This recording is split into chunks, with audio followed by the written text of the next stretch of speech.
And I'm back with some XRP news today, and hopefully it gets to you quickly. This is actually from 6 days ago, but I know some of y'all are probably not on Twitter. I mean, the Twitterverse is just, it's insane at times. So I found this one. If you've already seen it, feel free to scroll to another account. If you have not seen it, though, it's definitely worth a listen. I was going to play it just off my phone for you. I finally figured out how to get this on my desktop. And so I'm going to play you the beginning part of it. I'm not sure how much I can play for recording purposes, and it is 6 minutes. So maybe what I will do is take the link and put it in the description box below.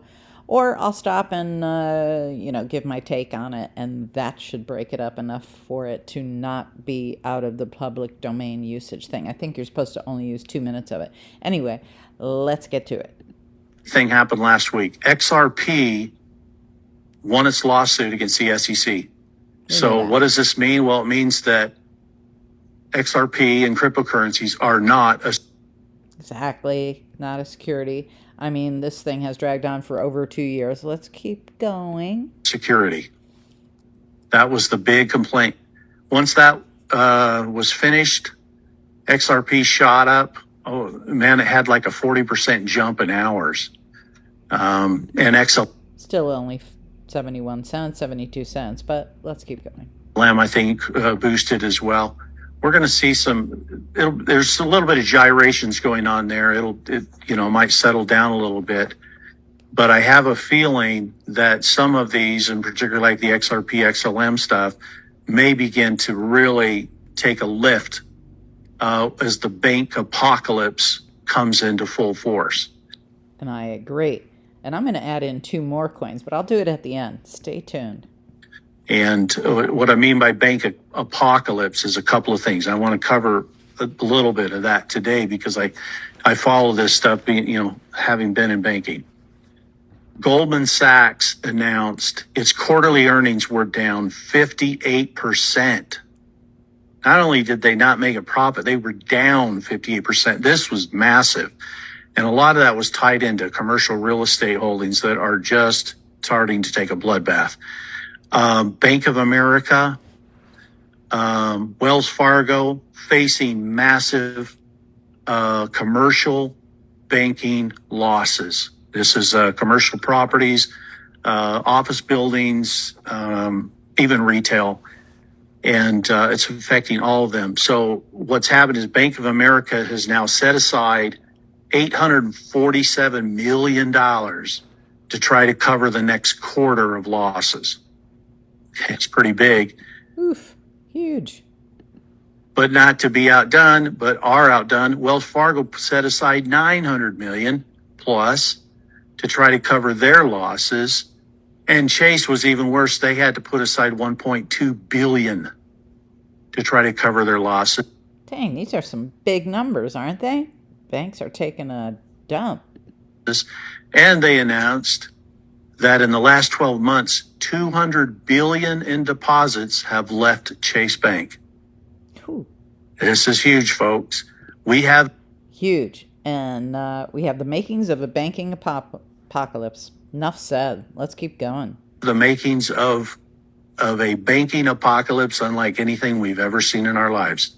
So I hope you're making plans, moving assets into real things and real stuff, because you're going to want to be holding something real when the dust settles here.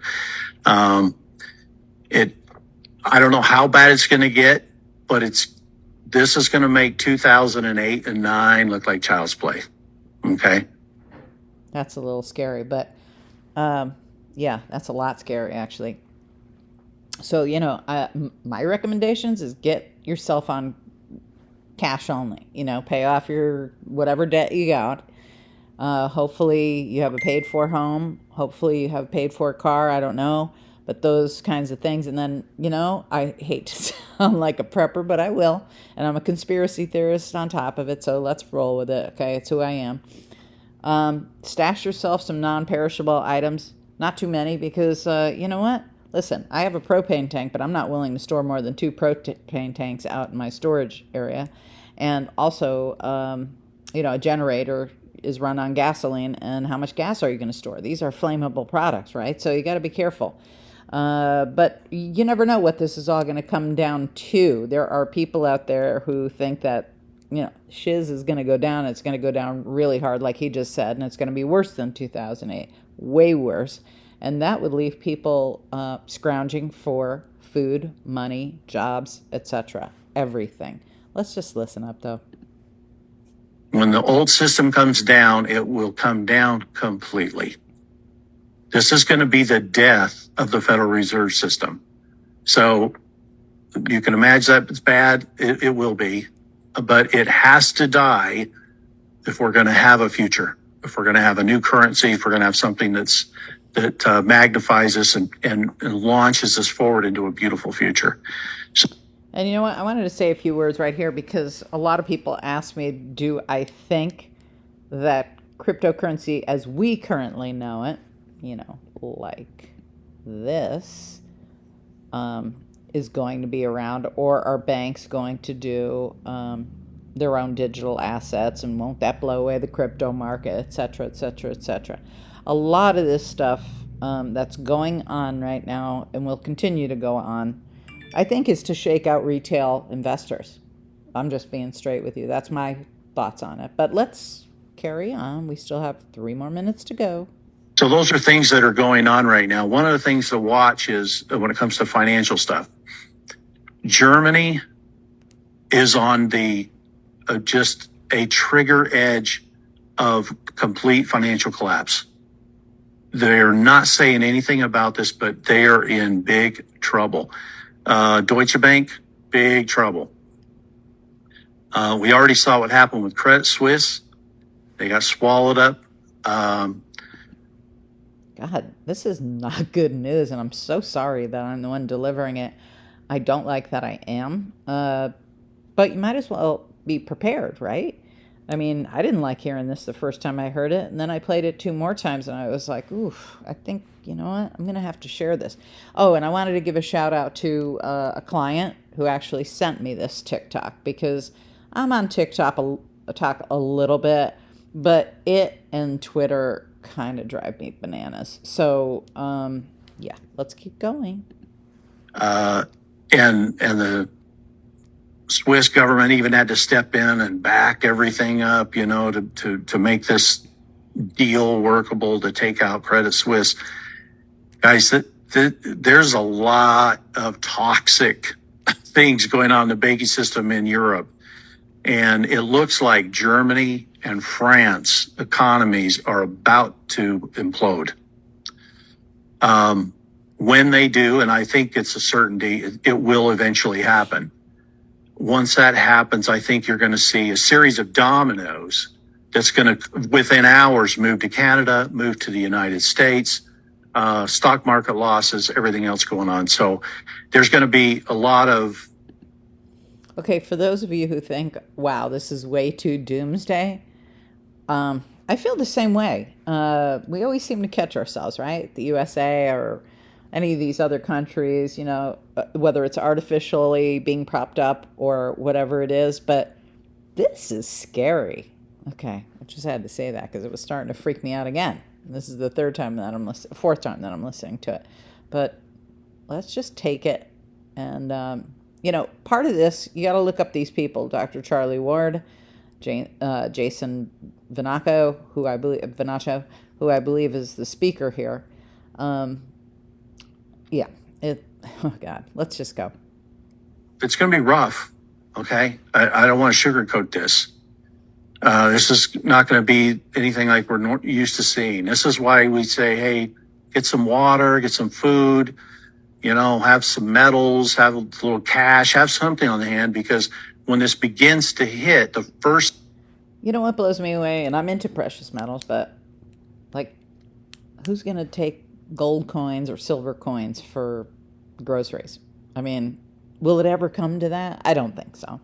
But anyway, let's just keep on going. I believe in precious metals just because, I think it's good to diversify your portfolio. Anyway, let's go. Thing that'll happen is all credit will freeze up. Well, what does that mean? That means suddenly your plastic doesn't work anymore. Uh-oh, there's a lot of people living on that stuff right now. So have some cash on hand. He's right. Your debit cards, your credit cards, they're going to be done. Okay. And that's just the consumer level. On the corporate or commercial side, it means all these credit lines with these big companies suddenly freeze. Well, every truckload delivered to your local grocery store is it.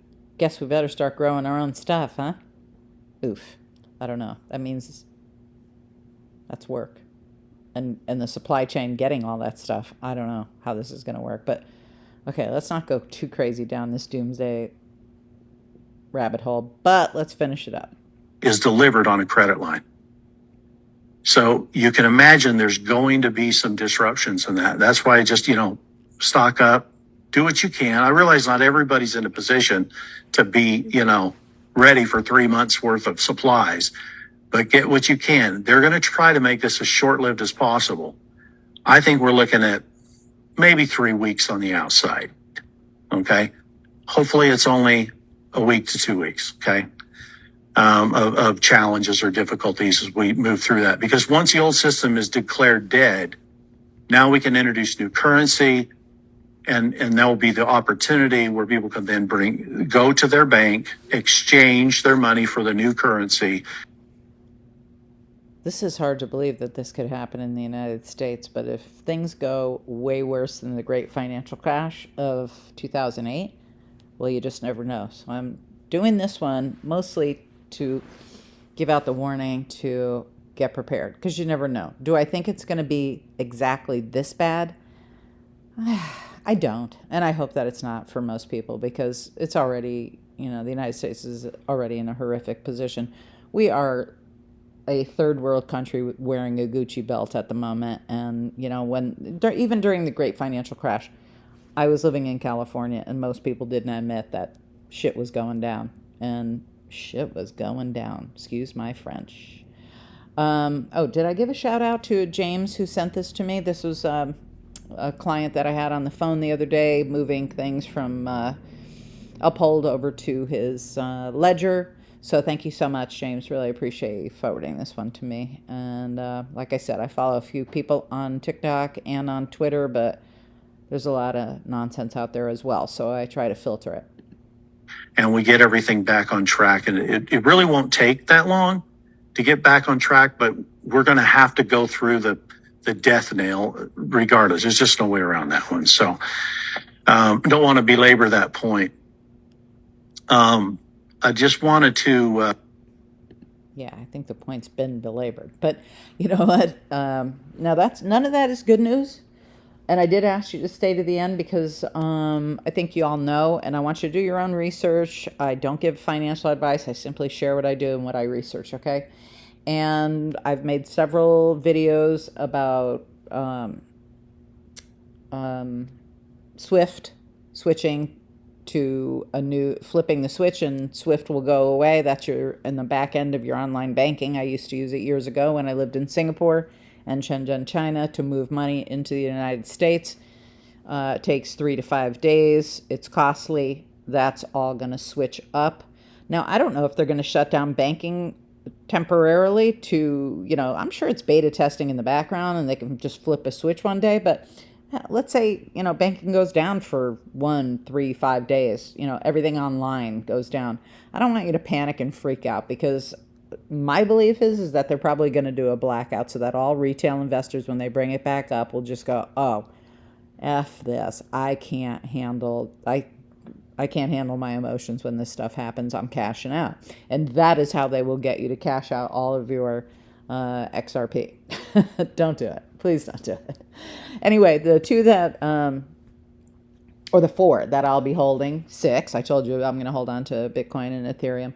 I don't have that much with either one, but enough. Should it go up to a nice, price, I will cash it out or switch it to one of these 4. Okay, so XRP and XLM are my 2 biggest bags that I hold. Okay, but now that I've figured out what I'm going to do when I Quant and XDC, they run on ERC20 networks, which doesn't turn me on, you know, so you have to have some Ethereum before you move it, you know, because you're paying the gas fee. If you don't understand what the heck that means, put it in the comments. I will do a video about exactly what that means. But yeah, those are the two that I want to buy up a bit of next, Quant and XDC, because XRP and XLM, they're going to be doing all the cross-border exchanges, derivatives, I think is XLM. That's just my best guess. You may know something. Put it in the comments below. I'm open to doing more videos and discussing it further. XDC and Quant do a little bit more. Oh my God, the gobbledygook language I would have to use to explain their interoperability would sound insane for a beginner, so I'm not going to go there today. But if you're interested, let me know. I will tell you about it. Quant right now, and this is today, what's the date? August 2nd. Quant is selling for 105, and I watched Quant last year run up to $400, so there's possibility it could run up to 400 plus. I'm going to say up to $1,000, so I'm going to snag up some of that. XDC is at 7 cents, so this is a bargain. I'm just, you know, again, I want it to be movable to Ledger, so I'm going to do a little research on that. I believe XDC is now being supported on Ledger under the ERC20 coins. I'm going to check that out later because I'm about to go into my Ledger and move some stuff. So I'll make another video. XRP is at 68 cents today, so I'm definitely going to buy up a little bit of that. And XLM is at 14 cents, up from 7 last time I checked, which was probably weeks ago, because I don't check this stuff every day. I like my nervous system nice and calm, and anything that pops into my life that makes my nervous system go a little berserko, I have a tendency to just throw out to the universe, listen, I need my peace, and I go seek that. Okay, so, you know, that if that means stepping away from the computer or stepping away from my phone temporarily, that's what I do. So thanks for being with me. Love you all, and I will catch you on the next video. Ciao for now.